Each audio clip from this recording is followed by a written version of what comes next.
Ce que j'essaye de montrer sur les réseaux sociaux, c'est que je m'éclate à manger en fait. Il y a des questions comme ça qui se disent mais est-ce que j'ai assez de protéines pour vivre, mais même pour se muscler, etc. Et en fait, tu te rends compte que bien évidemment, je fais des analyses, je sais plus, j'en ai fait quelques-unes là depuis que je suis végétarien. J'ai jamais manqué de rien. Dans les pays qu'on va traverser, la viande ça coûte cher, c'est un luxe. Donc la viande, c'est pas forcément un mets qui se mange autant. Ici, on mange 80 kilos, je crois, de viande par an, par personne. C'est beaucoup moins dans les pays qu'on va traverser.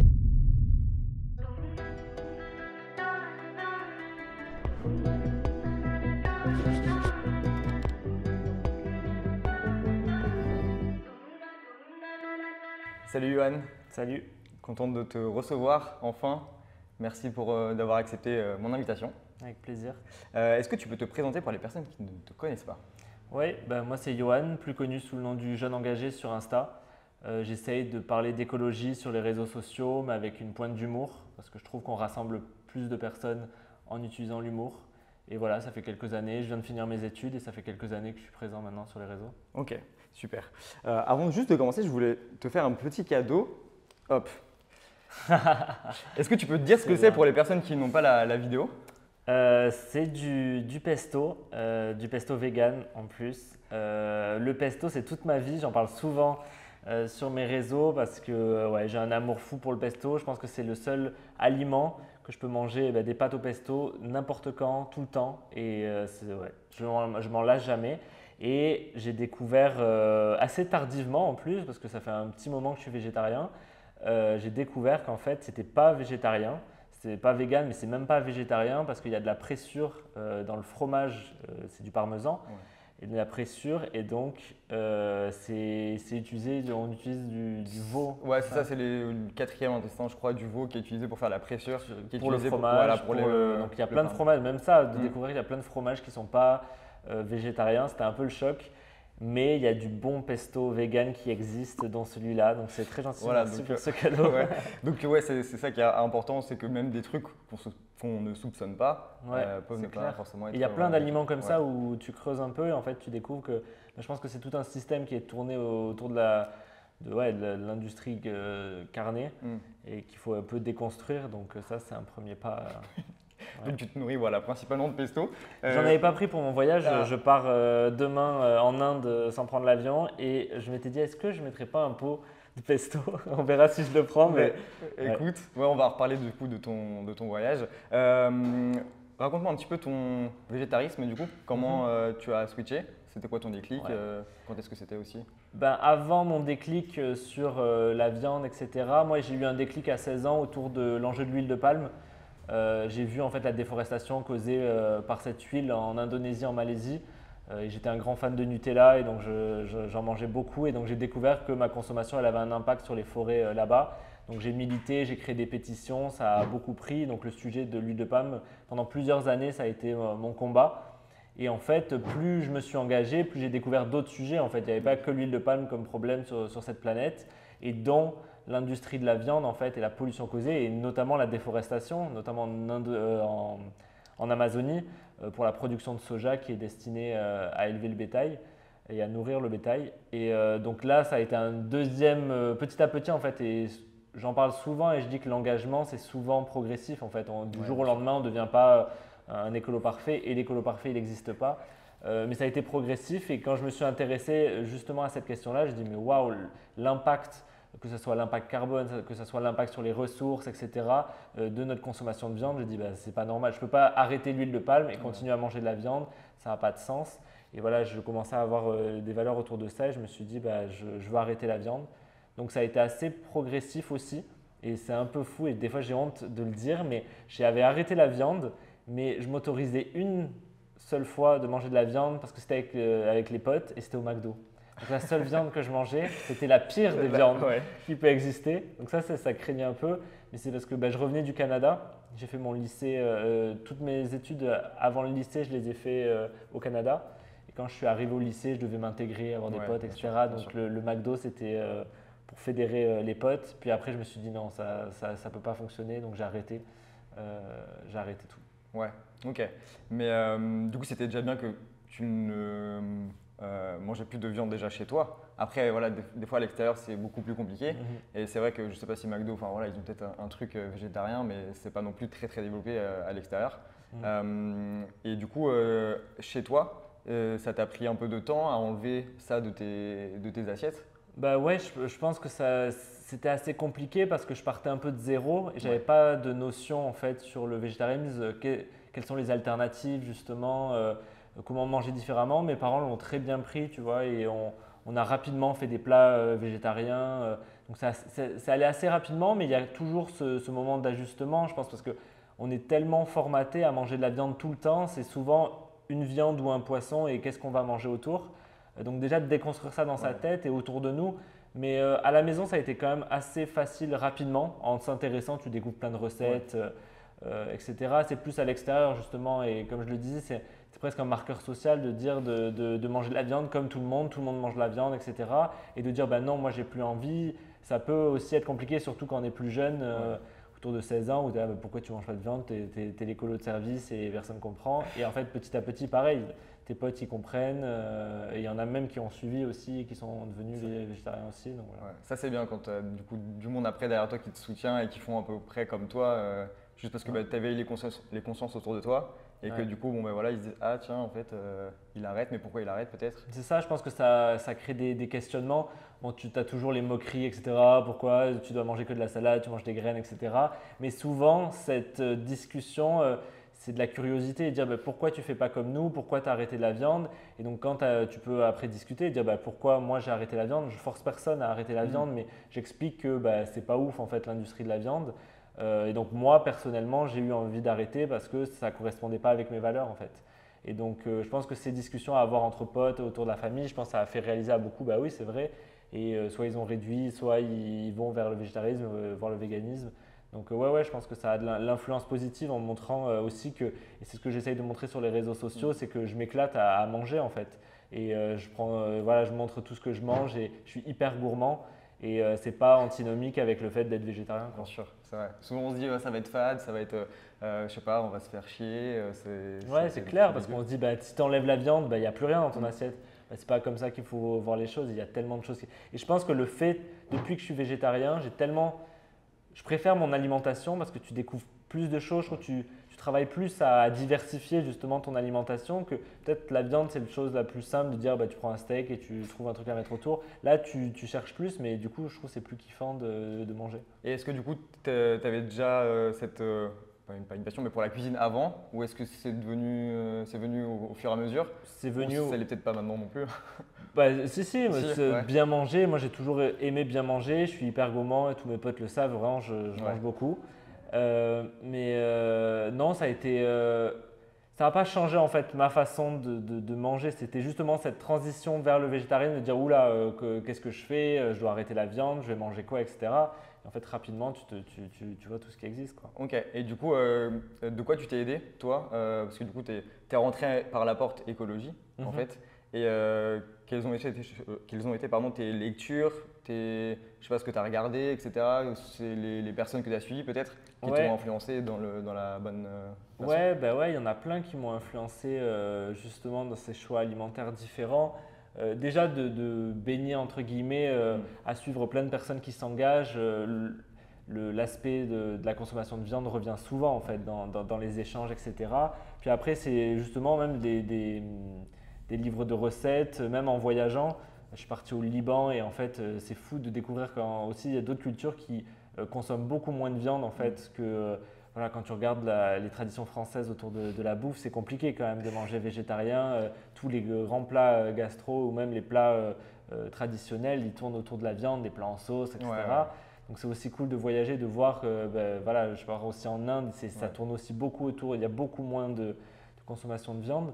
Et tout ça, des livres de recettes aussi très basiques, puis de suivre Vegranola, Mélanie en véganie, tu vois, toutes ces personnes très cool aussi qui m'ont dit bah ouais, en fait c'est trop cool, c'est facile, etc. Ok. Donc, tu n'as pas rencontré de difficultés particulières?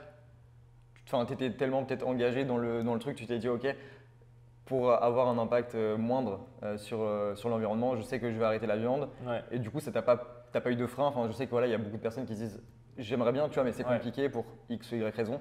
Ben, il y a eu des moments qui ont dû être compliqués, Mm. mais en fait c'était c'était comme ça. Genre, je pouvais pas faire autrement. J'avais pas envie de manger de la viande et maintenant, voilà, j'ai pas c'est pas une contrainte en fait. J'ai pas arrêté la viande en mode oh j'aimerais bien remanger du poulet. Non, c'est vraiment j'ai pas envie. Je sais ce que ça, tout ce qu'il y a derrière. Aujourd'hui en plus il y a plein d'alternatives. Si tu as envie de manger du poulet ou un truc qui ressemble au poulet, bah, il y a des alternatives végétales qui ressemblent aussi très bien.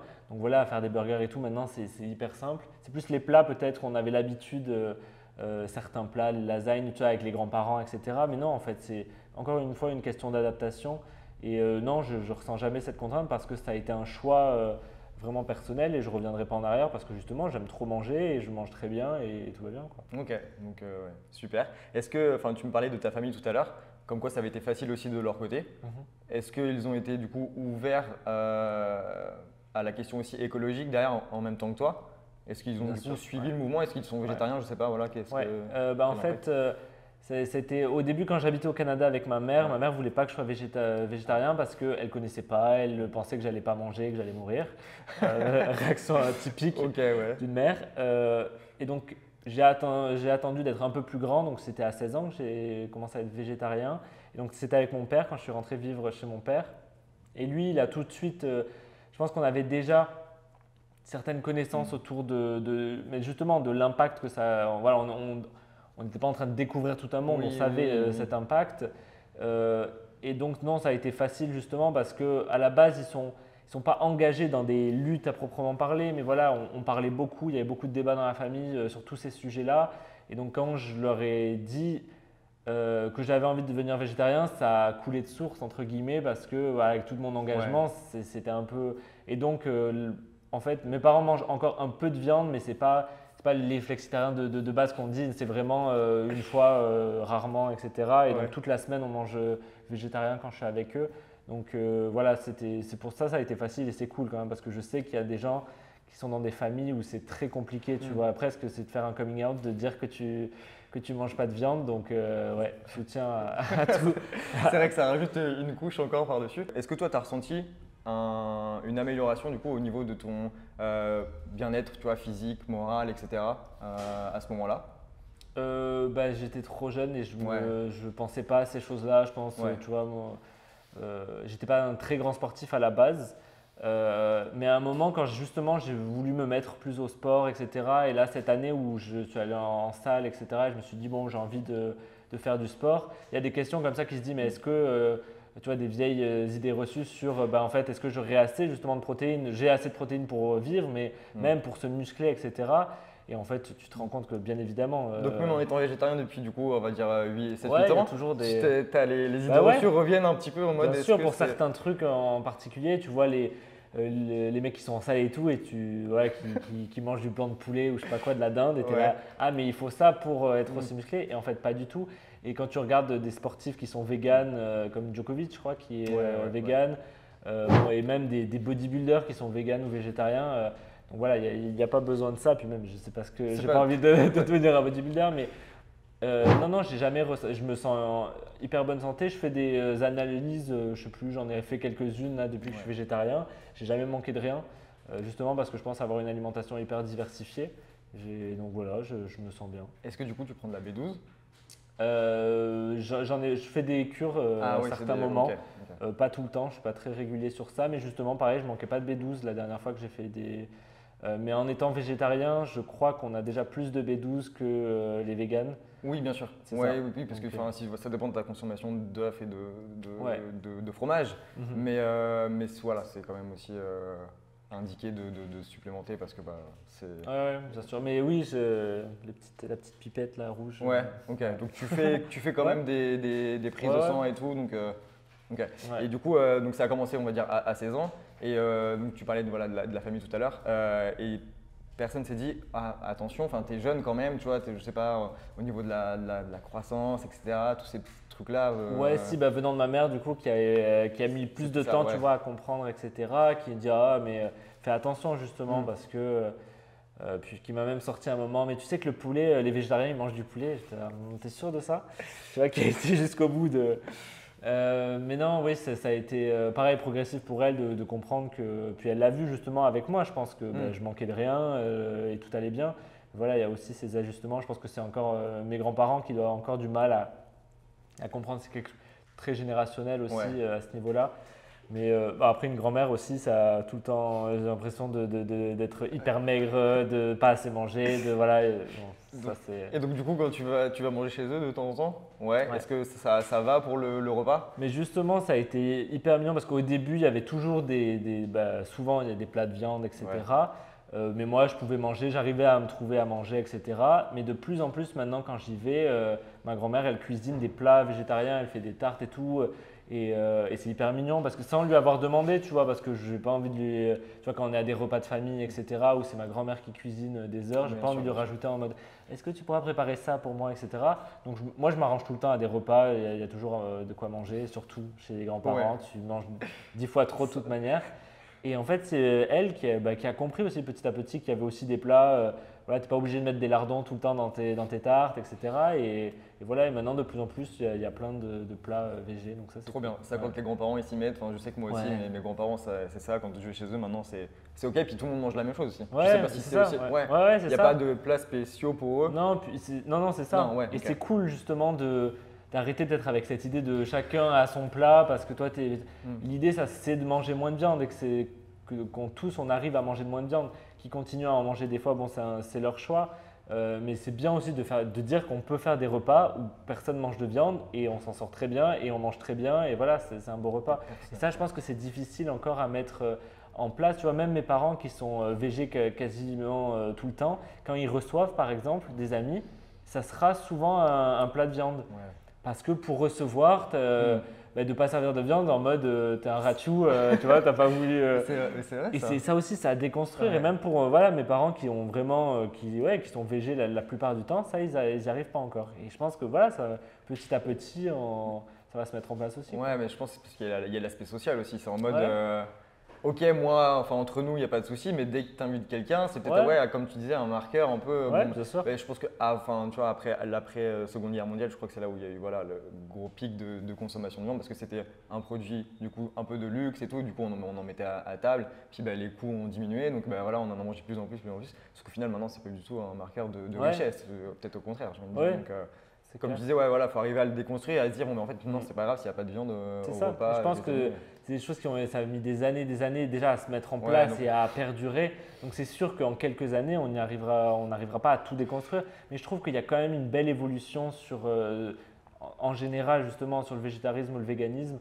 Moi, je le vois déjà sur les réseaux sociaux, la manière dont les gens réagissent quand je fais des vidéos à ce sujet-là. Il y a toujours les réacs et les haters qui vont. Mais même là, tu vois que c'est un sujet qui les perturbe un peu parce qu'ils disent mais pourquoi tout le monde, il y a plein de personnes qui commencent à réduire leur consommation, à arrêter et à végétaliser tout simplement leur alimentation. Et je pense qu'on est dans un bon processus à ce niveau-là, en tout cas en France. Du coup, tu fais une belle transition parce que je voulais parler du coup de ce que tu faisais sur les réseaux sociaux. Est-ce que tu veux dire juste rapidement un petit peu que fais-tu sur Instagram notamment? Ouais, sur Instagram, moi j'ai commencé pendant le second confinement, donc j'étais engagé largement sur les sujets, j'ai fait des pétitions, etc. Et pendant le second confinement, je me suis dit comment continuer à parler d'écologie alors que on était tous chez nous, on ne savait pas si on n'allait pas tous mourir de ce virus. Comment en rajouter une couche en disant attendez, n'oubliez pas qu'il y a le dérèglement climatique aussi qui nous menace. Et j'ai vu qu'en fait, il y avait plein de gens qui se filmaient, qui faisaient des vidéos drôles sur TikTok, sur Insta. Et je me suis dit, pourquoi je ne ferais pas ça, mais en parlant de sujets liés à l'écologie en fait. Et j'ai testé une vidéo, deux, puis ça a pas mal marché. Je me suis dit, moi j'aime bien faire ça. Et ce ton de l'humour, je trouve que ça me représente bien aussi. Et donc, je me dis, il y a un truc à faire et pouvoir passer des messages comme ça, tout en se prenant pas trop au sérieux. Et je trouve que justement, avec cet humour, j'arrive aussi à se moquer de plein de choses, que ce soit le gouvernement qui est à côté de la plaque, que ce soit les entreprises, mais aussi soi-même en fait. Et de dire qu'on n'est pas parfait justement dans son engagement, c'est progressif, etc. Et j'essaie de rire de tout ça et je trouve que c'est un bon moyen aussi de parler de tous ces sujets. Et tu sens que tu as un impact derrière quand tu fais des réels ou des choses comme ça, des vidéos? J'ai l'impression parce que souvent ces vidéos elles vont être très partagées, ça lance des débats dans les commentaires. Et je reçois aussi beaucoup de messages derrière de personnes qui ont dit j'ai vu cette vidéo-là, moi j'ai vu ça, j'ai envie de faire ça, etc. Et il y a cet esprit de communauté qui est très fort sur Insta. Et c'est assez chouette de voir que il y a plein de personnes qui s'engagent. Puis j'en croise aussi quand je fais des conférences, etc. Il y a des personnes qui ont dit depuis que j'ai vu cette vidéo, et je me dis c'est fou quand même une vidéo de 10 secondes où vraiment je fais le con sur une vidéo, et ça a créé un déclic pour certains. Bon, c'est pas que ça, il y a plein de choses qui jouent, mais de pouvoir aider les personnes aussi à se sentir légitimes, à dire oui, vous pouvez aussi vous lancer, à vous engager. Il y a 10 millions de façons de s'engager en fait, et c'est ça que j'essaye aussi de mettre en avant sur les réseaux. Et du coup, tu as le spectre de l'écologie, pour agir sur l'écologie est vraiment très très large. Et du coup, comment tu essayes d'aborder un peu tous ces sujets-là? Parce qu'on va voir, je sais pas, les transports, du coup, l'alimentation, tous les sujets. Comment tu fais toi pour traiter tout ça? Je me fais beaucoup à l'actualité en fait, ce qui se passe dans l'actualité, et rebondir sur ça pour ouvrir justement sur des sujets. Puis après, aussi sur des sujets dont on ne parle pas assez dans les médias. Par exemple sur le végétarisme et tout, j'en ai beaucoup parlé parce que des fois je trouve que c'est absent dans certains médias. Donc c'est en fonction aussi des idées qui me viennent pour les vidéos, etc. Mais j'essaye de faire en fonction des sujets je trouve importants de traiter, qui ne le sont peut-être pas assez, ou faire sous d'autres angles, etc. Pas traiter. Ouais. Et du coup, quand tu fais des vidéos sur je sais pas, l'alimentation, sur le végétarisme, des choses comme ça, quels sont les commentaires un peu négatifs? Oh, il y en a plein. Ouais. Je suis l'homme soja par définition. Ok, donc tu es l'homme soja, c'est ça? Oui, il y en a, ça c'est le classique. Même sur des vidéos où je ne parle pas de végétarisme, l'homme soja apparemment ça reflète tous les écolos qui sont faibles et qui devraient manger de la viande. Non, il y a plein de critiques sur des vieux préjugés en fait autour du végétarisme. Je pense qu'il y en a un qui revient pas mal et qui m'énerve, je pense le plus, c'est de dire que les végétariens participent ou les véganes participent à la déforestation à cause du soja. Est-ce qu'il faut savoir que le soja consommé en France et qui va à l'alimentation humaine est produit en France majoritairement. C'est pas le soja du Brésil. Et justement, ce qui est quand même drôle et paradoxal, c'est que ce soja-là d'Amazonie qui déforeste, ça nourrit le bétail. Et donc, c'est les carnivores qui participent à la déforestation. Et donc, c'est quand même drôle. Et à chaque fois, tu le répètes et tu as l'impression que non, soja, paf, tu dis, c'est ceux qui mangent du soja. Non, tout le monde mange du soja justement à travers la viande. Et en fait, les plus gros mangeurs de soja sont ceux qui mangent de la viande finalement. Donc c'est ça qui a en fait. Et pour l'homme soja aussi, c'est drôle parce qu'en fait, c'est eux les hommes soja. C'est juste que tu le consommes en fait brut, un peu comme tout le reste. Tu ne prends pas la viande en intermédiaire. Et du coup, qu'est-ce que ça fait de parler d'alimentation végétale quand on est un homme? Parce que ça aussi, et puis peut-être plus largement aussi d'écologie, parce que je sais que c'est très souvent il y a encore plein de clichés liés à ça, et comme quoi, je pense que il y avait plein d'études qui sont sorties sur justement le lien entre hommes et écologie et pourquoi les hommes ne s'engagent pas assez dans l'écologie. Et il y a plein de raisons. Il y a une première raison qui a été que dès qu'on a commencé à parler des sujets d'écologie, notamment dans les médias, c'était souvent lié à des produits éco-responsables et donc à de la publicité. Et tous ces produits-là étaient à destination des femmes parce que les femmes ont encore la charge mentale dans les foyers. Et donc, très rapidement, on a tourné toute la publicité autour de l'éco-conception, l'écologie, etc. On parlait aux femmes. Donc déjà, et on a dit, en fait, l'écologie, c'est les femmes. Et après, plus largement aussi, il y a toute cette idée, et moi je trouvais ça j'ai lu plein de recherches sur ça, sur le fait qu'en fait, inconsciemment, les hommes ne s'engagent pas dans l'écologie parce que la conception de la société industrielle qu'on connaît depuis des années qui pollue, cette société qui pollue, favorise les hommes en fait et a toujours favorisé les hommes. Et donc inconsciemment revenir sur cette société industrielle, c'est un peu nous remettre en cause notre hégémonie et notre pouvoir. Et ça, je trouvais ça hyper intéressant parce que ça pourrait expliquer beaucoup de choses. Et tu le vois en fait sur les critiques que tu peux recevoir quand tu parles d'écologie, c'est que tu n'es pas un vrai homme parce que tu ne manges pas de viande. Un vrai homme, ça mange des bons gros steaks, ça a conduit des grosses voitures, tu vois, des clichés en plus. Et ça montre clairement pas ce que c'est un homme aujourd'hui et que ça a jamais été le cas, mais c'est basé sur des vieux clichés de cet homme viril et surtout lié à cette histoire de virilité. Et cette virilité pollue énormément en fait aujourd'hui. Et il y a plein d'études qui le montrent aussi que ces clichés-là perpétuent et accentuent la pollution parce que il faut se comparer à avoir la plus grosse voiture, le plus gros bateau, le truc. Bref, du coup, tu as un peu double responsabilité. du fait d'être un homme, un peu en mode bon, bah ok, voilà, c'est possible d'être voilà, écolo, d'être un homme et tout. Ouais. Est-ce que du coup, ça t'énerve un peu d'avoir tu vois, cette casquette Non, un justement, peu, moi je suis content de pouvoir montrer que c'est possible oui, d'être un homme. les critiques, enfin voilà, ce regard qu'on a sur les hommes écolos, véganes et tout, est-ce que Ouais. ouais, c'est ça qui te… Bah, d'être public sur les réseaux Ouais, sociaux, tu sais que tu auras des bien critiques. sûr. Et ce qui est assez fou, c'est que tu as des critiques, peu importe ce que tu vas faire, tu auras des critiques dans tous les sens, etc. Donc il faut prendre de la distance. Et moi, ça fait un moment maintenant que j'ai pris de la distance avec ces commentaires-là. Et non, moi je suis fier de ce que je fais, de qui je suis, etc.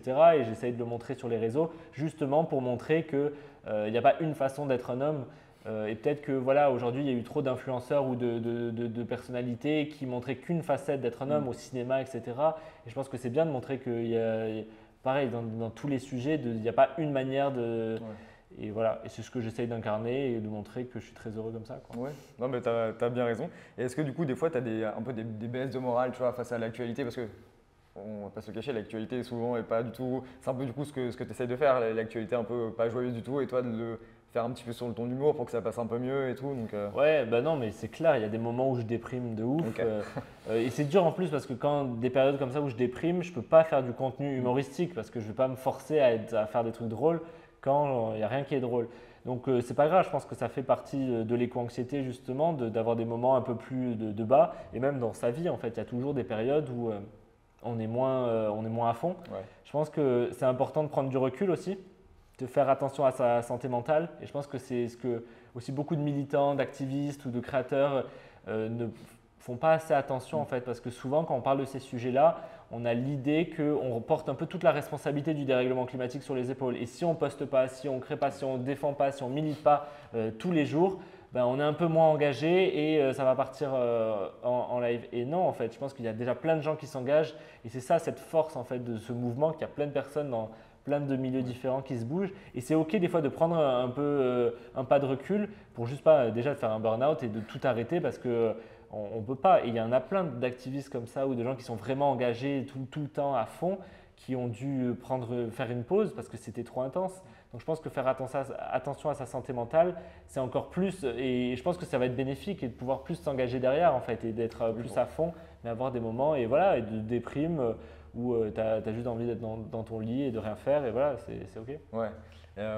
Et du coup, est-ce que ça t'arrive soit de faire un peu des moments off, vraiment en mode là c'est trop, je sais pas, soit tu t'arrêtes tout, tu es en mode je disparais pendant une semaine ou C'est compliqué Ouais. la déconnexion aussi, et c'est un peu le paradoxe avec tout ça. Ouais. C'est difficile aujourd'hui sur les réseaux sociaux de Bien sûr. disparaître avec tout ça, ces algorithmes, etc.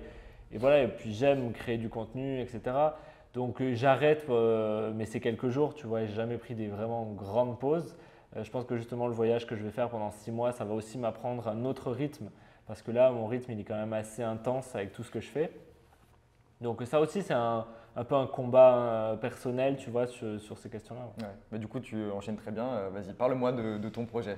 Oui, ce projet, bah, je pars demain. Je ne sais pas quand est-ce que ce podcast sortira, mais Tu seras déjà parti. je serai Oui, parti. bien sûr. Ah ouais, tu vas pas le publier demain. Non. Donc ce projet, je pars le 29 septembre donc, pour 6 mois où on va rejoindre l'Inde avec Victoria Guillaumont du podcast Nouvel Oeil.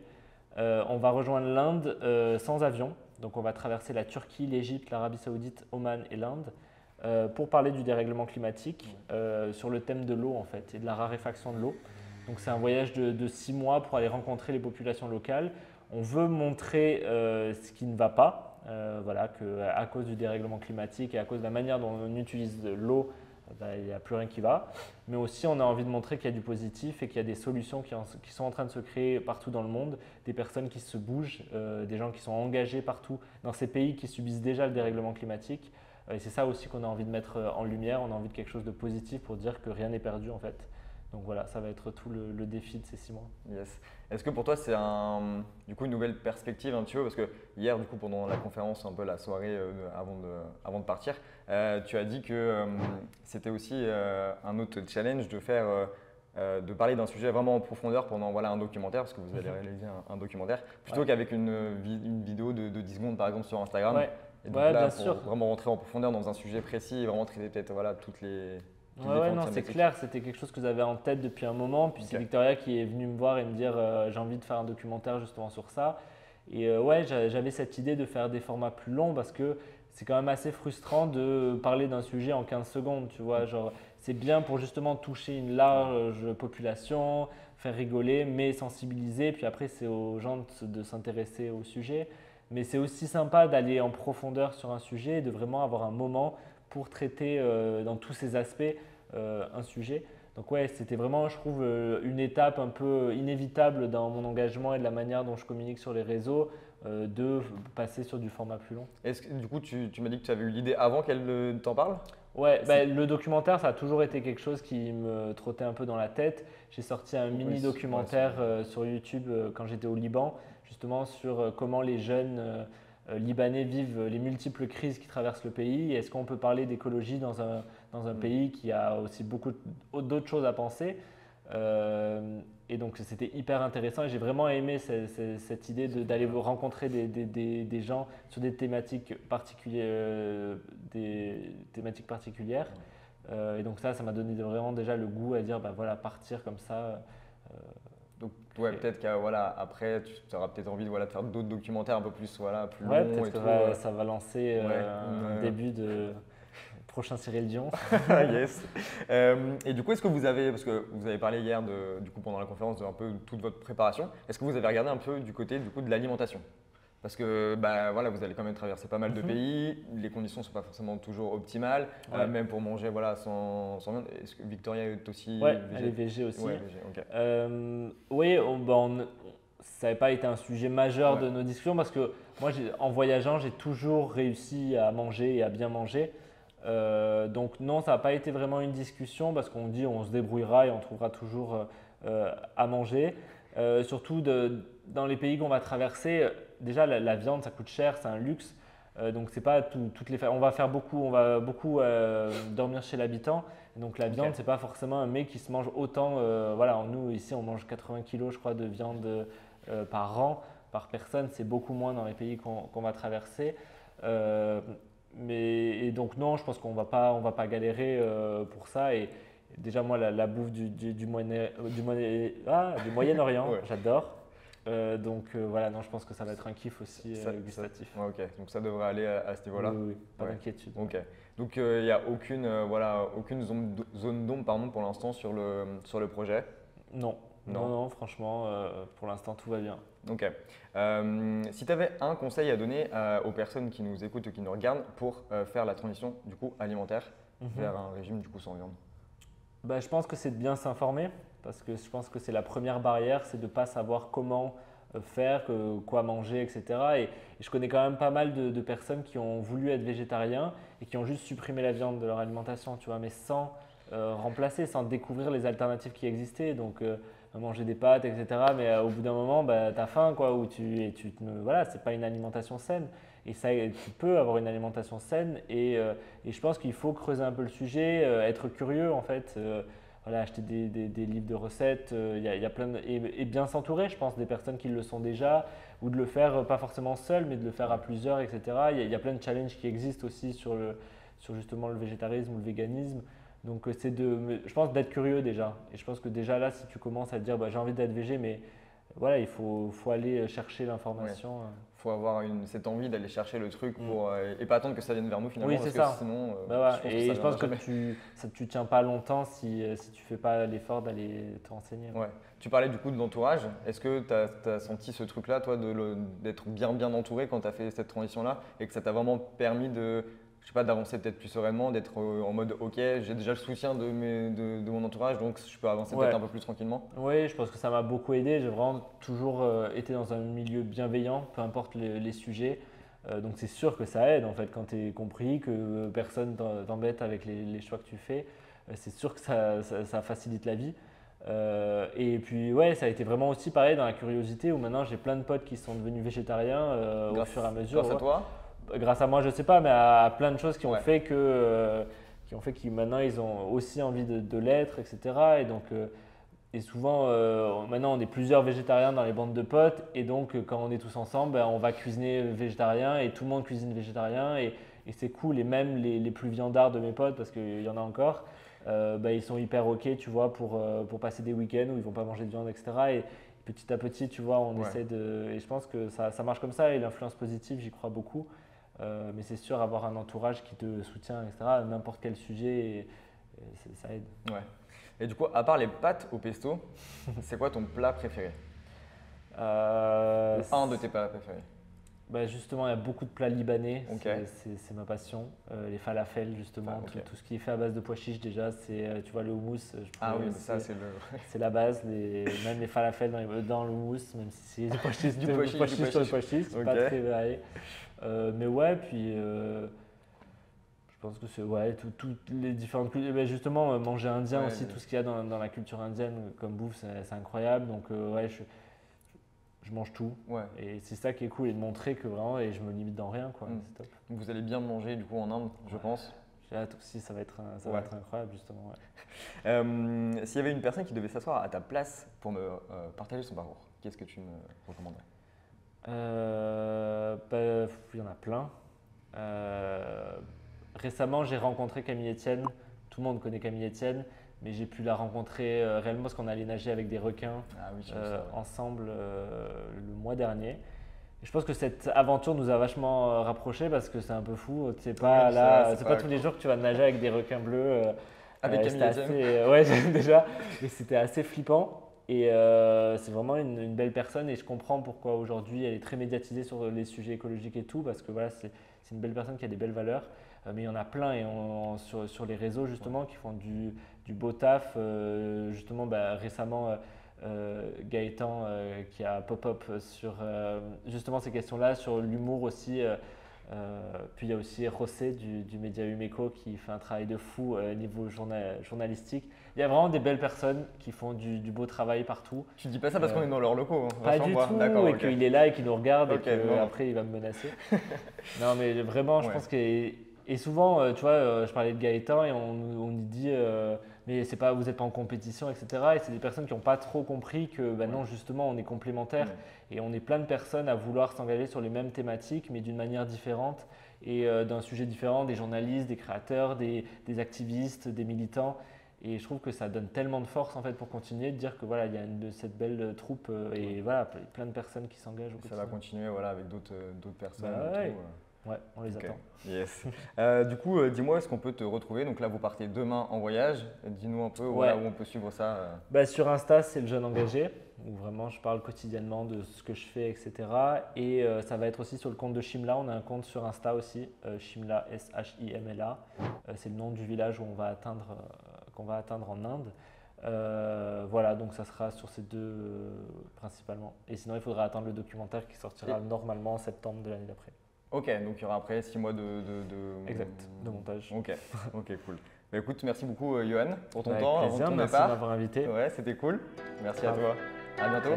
Salut. Salut.